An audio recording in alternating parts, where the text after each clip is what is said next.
Dans cette vidéo, nous continuerons à explorer comment RedScreen peut être utilisé pour analyser les impacts énergétiques de diverses mesures dans un large éventail de modes de transport. Nous allons examiner des archétypes pour le transport maritime et l'aviation. Dans le cas du transport maritime, l'analyseur d'énergie virtuelle répertorie des archétypes permettant de maximiser l'efficacité et d'optimiser l'approvisionnement. Je vais sélectionner l'archétype stateur-pressillage. L'emplacement n'est pas particulièrement important car le navire de charge auquel cet archétype se rapporte n'aura pas d'emplacement fixe. Une fois l'archétype chargé, nous voyons sur la feuille de calcul Installation l'image d'un stateur pressillage. Lorsque le navire avance, des aubes fixes dans le stateur en amont de l'hélice communiquent au flux d'eau un mouvement tourbillonnaire, améliorant ainsi son efficacité. Dans la feuille de calcul énergie, dans la section Notes inclure la mesure, nous voyons une brève description de l'archétype et une indication que la consommation de combustible peut être réduite jusqu'à 5% avec cette technologie. En cliquant sur Navire de charge, on peut voir les intrants liés à l'énergie pour le cas de référence et le cas proposé.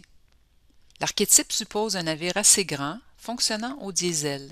Le prix du diesel est de 70 cents canadiens par litre. Comme pour tous les intrants, cela pourrait être ajusté si nécessaire.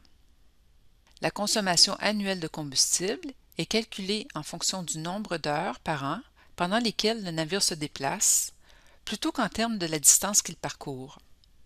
L'archétype suggère que dans le cas de référence et le cas proposé, le navire se déplace 6500 heures par an, ce qui représente environ les 3/4 des 8760 heures que compte une année. Pendant cette période, le navire consomme 2092 litres à l'heure dans le cas de référence et 2020 litres à l'heure dans le cas proposé. Cela correspond à une réduction d'environ 3,4%. Si nous n'avions aucune idée de ce qu'il faut utiliser pour la consommation horaire de carburant, nous pourrions consulter le tableau dans l'aide de RedScreen. Le nombre d'unités fixé à 1 fait référence au nombre de navires sur lesquels le stateur pressillage est utilisé. La consommation annuelle de carburant, en litres de diesel et en kilowattheures d'énergie combustible, est indiquée pour le cas de référence et le cas proposé. À droite, l'économie, qui est la différence entre les deux, est fournie. La colonne des économies confirme qu'il s'agit d'une diminution de 3,4%, ce qui se traduit par des économies annuelles de carburant de 328 000 $.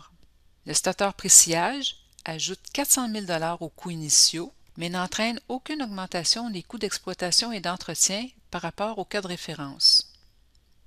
Le tableau Inclure la mesure résume les économies et les coûts. Le combustible économisé est de près de 5 millions de kWh par an, ce qui se traduit par des économies annuelles de 327 600 $. Ce montant est presque égal aux coûts initiaux supplémentaires du stateur, de sorte que le temps de retour simple est à peine supérieur à 1 an. La feuille de calcul Finance confirme qu'il s'agit d'un projet très intéressant.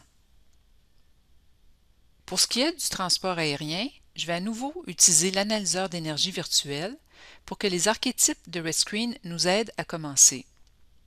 Examinons comment la fourniture d'air préconditionné à un avion arrêté à la porte d'embarquement peut économiser du carburant et réduire les émissions de GES. Dans cette situation, de l'air frais à une température contrôlée est fourni à l'avion à l'aide d'unités de climatisation alimentées par le réseau électrique et situées à la porte d'embarquement. Cela permet à l'avion d'éteindre tous ses moteurs et son groupe auxiliaire de puissance, dont au moins un aurait dû fonctionner si l'avion avait dû fournir sa propre climatisation. Ici, le lieu est important puisque le facteur d'émission de GES du réseau aura un impact sur les émissions globales.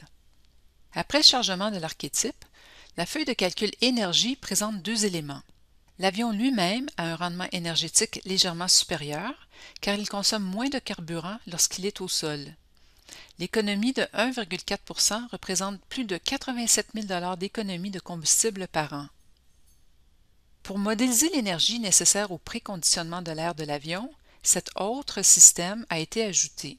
Remarquez que le cas de référence comporte des zéros puisqu'il n'y a pas de préconditionnement de l'air dans le cas de référence. Dans le cas proposé, l'électricité requise pour le système de préconditionnement est indiquée. Les détails sur la façon dont cette valeur est obtenue ainsi que des informations intéressantes sur les coûts, se trouvent dans la section Notes. La page Comparaison de la feuille de calcul Énergie décompose ces informations de différentes manières. Nous pouvons voir que les économies de carburant sont de plus de 130 000 litres par an. Et comme d'habitude, les autres feuilles de calcul de RedScreen contiennent l'information requise pour cette analyse de préfaisabilité. La feuille de calcul Émissions indique que la réduction des émissions de GES est de plus de 340 tonnes par an. La feuille de calcul Finances démontre que non seulement cette mesure représente une bonne opportunité financière lorsqu'elle est disponible, mais qu'elle est une opportunité très rentable de réduction d'émissions de GES, car elle permet d'économiser 287 $ par tonne de CO2 éliminé. Ces exemples ont permis d'illustrer que les archétypes de transport de RedScreen nous permettent d'explorer la faisabilité de nombreux types de projets de transport pour le transport maritime, les avions, les trains, les véhicules routiers et hors route.